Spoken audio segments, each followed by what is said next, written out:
In South Dakota, no secret, two of the state's most powerful elected Republicans, MAGA Governor Kristi Noem and her state's Attorney General Jason Ravnsborg, are political enemies. Just listen to Noem in a press conference from earlier this year. The quickest way for this to come to resolution is for the Attorney General to resign. What I will say is that I still continue to believe the Attorney General should resign. I think that the best thing that could happen is that the Attorney General would resign as soon as possible. Now, obviously, there's a backstory here, and it's one we've covered on this show. Just over 1 year ago, the Attorney General that she's speaking of, AG Ravnsborg, struck and killed a 55-year-old pedestrian with his car while he was driving home at night. Now, at the time, he told 911 he didn't know what he hit, but the evidence later presented to him during his police interrogation makes that pretty difficult to believe. So, did you see the glasses right next to that? I did not. Okay. You showed me the glasses the first time. The first time. They're Joe's glasses. I wondered about that. So that means his face came through your windshield. Right. His glasses are right there, Jason. Those are Joe's. I did not see the glasses until you showed me. Sure. So the only way for them to get there is through the windshield. His face came through the windshield. You sure you didn't see that person that you hit? You sure? Ravnsborg eventually pled no contest to 2 misdemeanor traffic charges and paid a fine. He reportedly just settled a civil lawsuit with the victim's widow. There have been bipartisan calls for his resignation, including from the aforementioned Governor Noem, as you heard. She also supports his upcoming impeachment, which is going to get started in the state legislature. So no love lost between these two South Dakota Republicans. This week, Noem, who very clearly harbors ambitions to supplant Donald Trump in 2024, is facing scandals of her own, including allegations she pressured a state employee to approve a real estate license for her daughter. And guess which disgraced attorney general is now reviewing those allegations? Jason Ravnsborg. Tom 𝘾𝙗 is a journalist and native South Dakotan who wrote the definitive piece on Ravnsborg's fatal crash for Vanity Fair, and he joins me now. Tell me first about what is alleged about what Noem did to kind of lean on a civil servant on behalf of her daughter to get her a real estate license. That's the allegation as far as I understand it. What happened?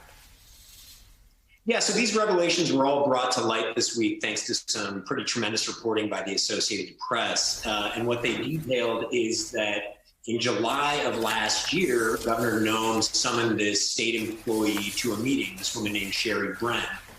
She was the executive director of the appraiser certification program for the state. And she was brought into this meeting after that state agency had denied an application from Governor Noem's daughter, a woman named Cassidy Peters, who had applied to become a certified real estate appraiser. And so at this meeting was Governor Noem, the Secretary of Labor, some various other officials, and the daughter. And what is alleged is that this state employee, this Brenn, was handed a letter from the supervisor of Governor Noem's daughters, essentially admonishing her for rejecting the application. Fast forward 4 months later, in November of last year, Governor Noem's daughter's application is suddenly approved.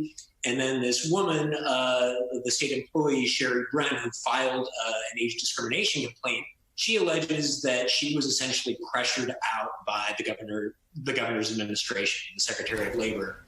And she eventually left her post in March after settling for $200,000 from the state. I find, as someone who covered politics in Chicago, this is an intensely relatable scandal to me. So you've got the governor's daughter applies to be a real estate appraiser. She gets rejected. And next thing you know, there is a meeting in which the head of the Appraiser Association is called in to meet with the governor, who's sitting there next to her daughter. Like, that's all confirmed? That's not denied, right? Like, the meeting we know took place.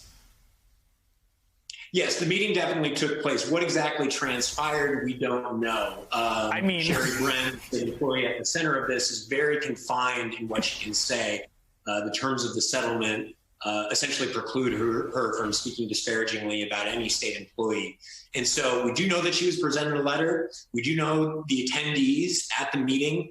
But beyond that, it's a little murky. Now, the governor, she asserts that she wasn't after any special treatment for her daughter, and that her only motivations were removing this red tape and other bureaucratic impediments that she says slowed down the appraiser certification process. That begs an obvious question, of course: why was her daughter at the meeting? Yeah, I mean, we know the daughter was at the meeting. I'll just sort of leave it there. People can imagine what would happen under those circumstances. But now you've got this crazy situation. So Rounsberg, who struck him and killed a man with his car, called 911, said he didn't know what he was, said he went back the next day and found him in the ditch, even though the man was walking by the side of the road carrying a flashlight, even though the man's head apparently came through his windshield.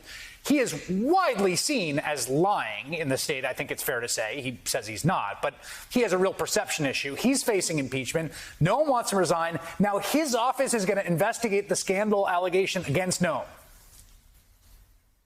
Yeah, I mean, it's a remarkable turn of events. Here you go. You have, just 4 weeks ago, the Attorney General was resolving his own legal saga, and you had the governor once again reiterating her calls on him to resign. In what was a pretty forceful statement, she said that the Attorney General hadn't expressed remorse for what he did, and she said she was outraged with the decision.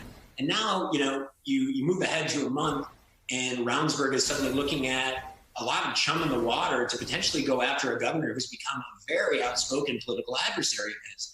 Now, what he exactly does with this remains to be seen. We don't know what the scope of his investigation will be. I reached out to his office yesterday and I didn't hear back, but a legislative oversight committee has also said that they're going to look into the matter, and the committee has the power to subpoena documents from the government. So that would obviously quite a bit. Yeah, you wonder if there's a paper trail coming out of that meeting that you could subpoena, and that might be very interesting to see. Tom 𝘾𝙧𝙧, great reporting from the AP that broke this story. Many thanks.